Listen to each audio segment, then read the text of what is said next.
안녕하세요. 금일 IDSL 세미나 발표를 맡게 된 석사과정 강범진입니다. 오늘 발표할 논문은 큐로라 논문으로 23년 유립스에서 발표된 논문이고, 사이테이션 수는 1336회로 확인했습니다.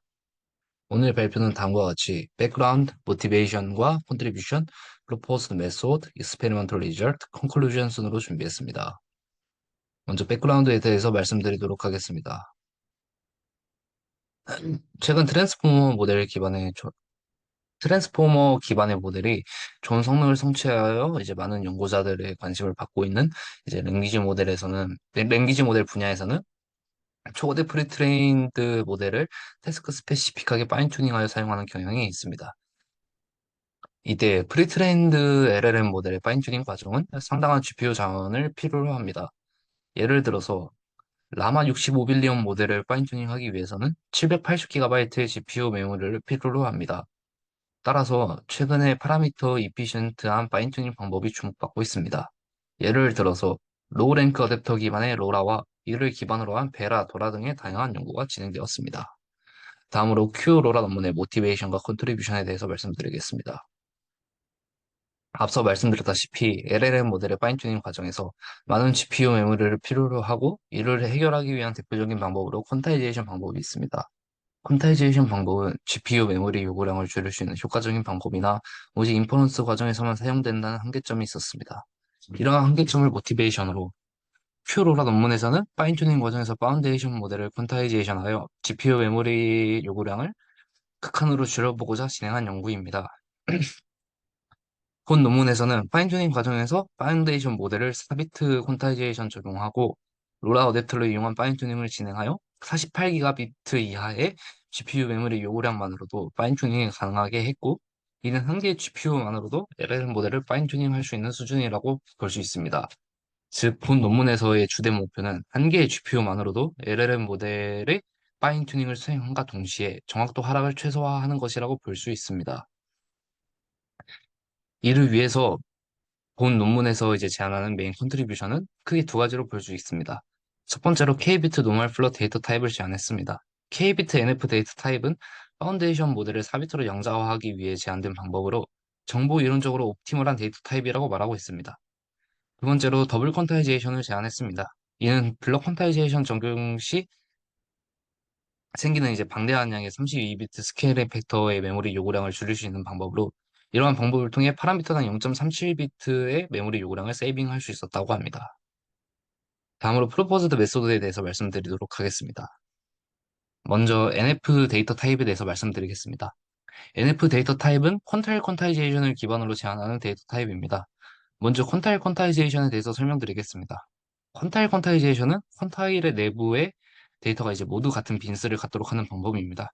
저자들은 이러한 퀀타일 퀀타이제이션 방법이 정보 이론적으로 옵티멀한 방법이라고 주장합니다. 다음으로 이러한 퀀타일 퀀타이제이션을 이용해서 어떻게 NF 데이터 타입을 임플레멘테이션하고 파운데이션 모델에 어떻게 퀀타이제이션을 적용하는지 설명드리겠습니다.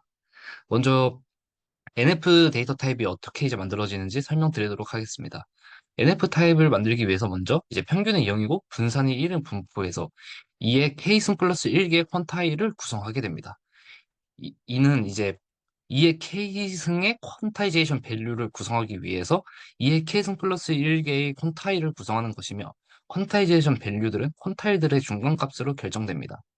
이때 웨이트에서는 이제 0을 표현하는 것이 중요하기 때문에 이 0을 표현하기 위해서 어시메트릭한 방식으로 퀀타일을 측정하게 된다고 합니다. 구체적으로 음수에서는 2의 k-1승계를 구하고 양수에서는 2의 k-1승 플러스 1개의 퀀타일을 구성해 온 다음에 양수값과 음수 그리고 0값을 콘캐트해서 NF 데이터 타입이 표현할 수 있는 16개의 값을 구성한다고 합니다. 이후 저자들이 임의로 정한 범위인 마이너스 1과 1로 퀀타일들을 매핑을 해서 마이너스 1과 1에서 표현되는 NF 데이터 타입이 구성되게 됩니다. 다음으로 퀀타이제이션을 어떻게 적용하는지에 대해서 말씀드리도록 하겠습니다.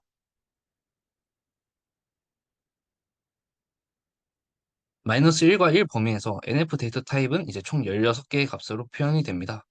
따라서 이제 웨이트를 마이너스 1과 1 범위로 맞춰준다면은 NF 데이터 타입으로 변환할 수 있고, 이를 통해서 인덱스를 저장하게 된다면은 4비트로도 이제 표현이 가능한 웨이트를 만들 수 있을 것입니다. 이를 위해서 저자들은 이제 웨이트를 마이너스 1과 1 범위로 스케일링하게 됩니다. 이는 프레트레인드 모델의 웨이트가 이제 제로 센터라는 특성을 갖고 있기 때문에 가능한 방법이라고 합니다. 이제 아래의 왼쪽 그림은 NF 사비트 데이터 타입이 표현할 수 있는 실제 16개의 값을 나타내는데요. 오른쪽 그림은 이제 왼쪽이 이제 실제 16개의 값이 마이너스 1과 1 범위에 매핑되었을 때의 분포를 나타냅니다. 다음으로 더블 콘타이제이션에 대해서 말씀드리겠습니다.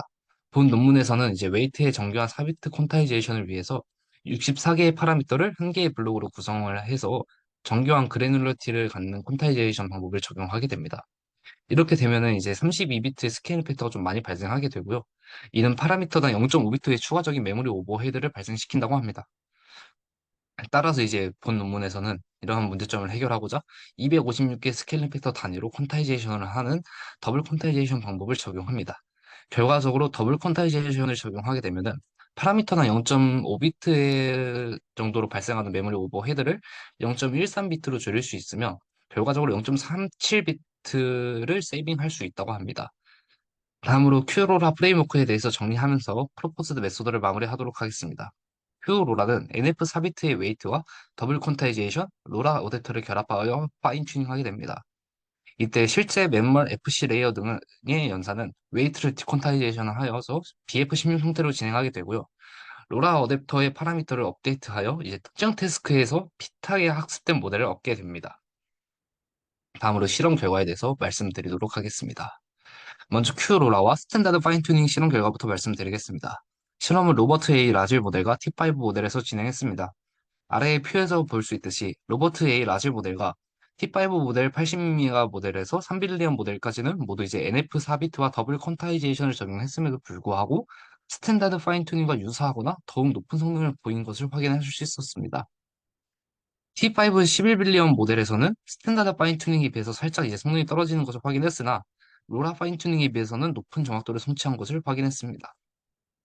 다음으로 데이터 타입에 따른 실험 결과를 보여드리도록 하겠습니다. 왼쪽 하단의 테이블은 이제 OPT, 블룸, 라마 등의 모델에서 퍼플렉시티를 측정하여 평균을 낸 결과로 NF 4비트 데이터 타입에 더블 퀀타이제이션까지 적용했음에도 불구하고 인티저 4비트와 플로팅 4비트에 비해서 높은 정확도를 보이는 것을 볼 수 있습니다. 이는 처음에 저자들이 주장했던 NF 4비트 데이터 타입이 정보 이론적으로 옵티멀하다라는 주장의 근거로 볼 수 있을 것 같습니다. 또한 MMLU 태스크에서도 이제 민값을 보게 되면은 NF 삽입과 더블 퀀타이제이션을 같이 적용한 방법이 가장 높은 정확도를 보이는 것을 확인할 수 있었습니다. 다음으로 체포 평가에 대해서 말씀드리도록 하겠습니다. 본 논문에서 저자들은 라마 프리 트레인드 모델과 큐로라를 결합하여 OASST1 데이터셋을 이용해 무한학구 챗봇을 만들었다고 합니다. 이를 기반으로 다양한 모델 그리고 데이터셋에서의 성능 실험을 진행했다고 합니다. 성능 실험은 구체적으로 이제 오토매틱 휴먼 이벨루에이션을 기반으로 진행하게 되며 휴먼 이벨루에이션은 아마존 메커니컬 털크에서 평가자를 고용하여 진행하였으며 오토매틱 이벨루에이션은 GPT-4 모델이 채점자가 되어서 레이팅을 진행한다고 합니다. 실험은 총 세 가지 스텝으로 나뉘는데요. 첫 번째로 이제 챗GPT와의 성능을 비교를 진행하게 됩니다. 두 번째로 이엘로 레이팅 기반의 챗봇 토너먼트를 진행하게 됩니다. 이엘로의 레이팅은 이제 모든 챗봇들의 점수가 1000점으로 시작을 하는데요. 휴먼 레이팅과 오토매팅 이벨루에이션을 통해서 높은 레이팅을 얻는 챗봇이 점수를 획득하게 되는 방법입니다. 네, 세 번째로 MMLU 태스크에서의 성능을 분석을 진행하게 됩니다. 먼저 챗GPT와의 성능 비교에 대해서 말씀드리도록 하겠습니다. 여기서 주목할 만한 부분이 좀 있는데요. 이제 구하나코 65빌리언 모델이 41GB 메모리 요구량만으로 챗GPT의 99.3% 수준의 성능을 보인다는 것입니다. 이 테이블에서 저기에 이제 퍼센테이지로 표현되어 있는 수치들은 이제 특정 모델이 이제 챗GPT에 비해서 몇 퍼센트 정도의 레이팅을 얻었냐를 의미한다고 보시면 될 것 같고요. 이 구하나코 65빌리언 모델은 이제 66GB의 메모리를 필요로 하는 오픈 어시스턴트 33빌리언 모델에 비해서 훨씬 좋은 성능을 보였다는 것을 확인할 수 있었습니다. 다음으로 주목할 만한 점은 구하나코 7빌리언 모델은 5GB만의 메모리만으로도 챗GPT의 87% 수준의 성능을 보였습니다. 이는 메모리가 제한된 환경에서 챗GPT와 유사한 성능을 하는 챗봇을 이용할 수 있겠다는 점을 시사한다고 생각을 합니다. 다음으로 MMLU 태스크와 ELO 레이팅 실험 결과에 대해서 말씀드리겠습니다. MMLU 태스크에서는 플랜 V2 데이터셋으로 학습시킨 모델이 구하나코 모델에 비해 높은 성능을 보이는 것을 확인할 수 있었습니다. 플랜 V2로 학습된 모델의 경우 이전의 챗GPT와의 비교에서는 47.0%로 좀 다소 낮은 성능을 보였으나 MMLU 태스크에서는 이제 가장 높은 성능을 달성했다는 것을 좀 확인을 할 수 있겠는데요. 이는 특정 데이터셋이 특정 벤치마크 데이터셋에 좀 편향이 되어 있다라는 것을 좀 의미할 수도 있겠다고 생각을 했습니다. 다음으로 ELO 레이팅에 대해서 말씀드리겠습니다. 여기서 주목할 만한 점은 프아나프 65빌리언 모델이 ELO 레이팅에서는 챗GPT에 비해 이제 비쿠나 벤치마크에서 휴먼 레이트 오토매틱 이벨루에이션에서 이제 모두 높은 점수를 성취한 것을 볼 수 있습니다. 여기서 그러나 이제 오픈 어시스턴트 벤치마크에서는 이제 오토매틱 이벨루에이션에서 챗 GPT에 비해 살짝 떨어지나 이제 유사한 성능을 달성했다는 것을 볼 수 있습니다. 다음으로 컨클루전에 대해서 말씀드리도록 하겠습니다.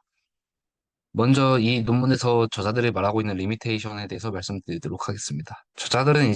저자분들은 이제 리소스의 제한으로 인해서 33빌리언과 65빌리언의 파인 튜닝 성능을 따라잡는지 확인하지 못했다고 하고요. 다양한 벤치마크에서 성능을 분석하지 못했으나 MMLU 벤치마크에서는 좀 광범위한 실험을 진행했다고 주장합니다. 다음으로 다양한 비트 프레시전과 어댑터 방법에 대해서 이제 실험이 부재하다고 말을 하고 있는데요. 이에 대해서 파운데이션 모델의 양자화를 적용했을 때 이제 생기는 좀 어큐러시 드랍들을 어댑터 파인 튜닝으로 인해서 불리하게 좀 리커버리 가능하기 때문에 좀 어그레시브한 퀀타이제이션 적용이 가능할 것이라고 주장을 하고 있습니다. 다음으로 제가 생각하는 본 논문의 유크니스에 대해서 말씀드리겠습니다. 먼저 ELO 레이팅과 챗GPT와의 성능 비교 실험에서 특정 벤치마크에서 휴먼 레이팅 결과가 빠져 있는 것을 확인할 수 있었습니다. 이는 특정 벤치마크에서 휴먼 레이팅의 성능이 좋지 않았기 때문에 기재를 하지 않았다고 생각을 합니다. 이런 점은 좀 위크니스가 될 수 있을 것이라고 또 생각을 합니다. 다음으로 이제 더블 퀀타이제이션 적용에 있어서 블록 사이즈에 따른 메모리 사용량과 정확도의 트레이드오프 관계 분석이 없었다는 점입니다. 이 블록 사이즈를 어떻게 가정하냐에 따라서 퀀타이제이션 그라뉴랄리티가 바뀌고 또 스케일링 패턴도 이제 바뀌기 때문에 정확도와 메모리 사용량도 바뀌게 될 것입니다. 그러나 이에 대한 좀 정량적인 분석이 이제 빠져 있어가지고 이에 대한 정량적인 분석이 있었다면 좀 더 좋은 논문이 될 수 있었을 거라고 생각을 합니다. 다음으로 NF 데이터 타입은 액티베이션 양자화의 적용이 힘들 것으로 예상이 됩니다. 현재 LLM 모델의 GPU에서 활용이 그래서 메모리 바운디드 된 상황이기 때문에 거의 이제 많은 연구들이 이제 웨이트 퀀타이제이션만을 고려를 해서 웨이트 퀀타이제이션에 적용하기에 이 NF 데이터 타입이 정말 좋은 방법이지만 이제 FPGA 등의 엣지 디바이스에서 배포 및 이제 인티저 연산을 위해서 이제 액티베이션을 양자화를 할 때 액티베이션에서는 양자화를 적용할 때 액티베이션은 아웃라이어가 많이 이제 존재를 하기 때문에 웨이트에 비해서 이제 NF 타입을 그대로 적용을 하게 된다면 퀀타이제이션 에러가 심해질 것으로 생각이 됩니다. 왜냐면은 이제 NF 데이터 타입은 이제 마이너스 1과 1 범위에서 표현 가능한 데이터 타입임에 반해서 아까 말씀드렸다시피 액티베이션에서는 아웃라이어가 많이 발생하기 때문입니다.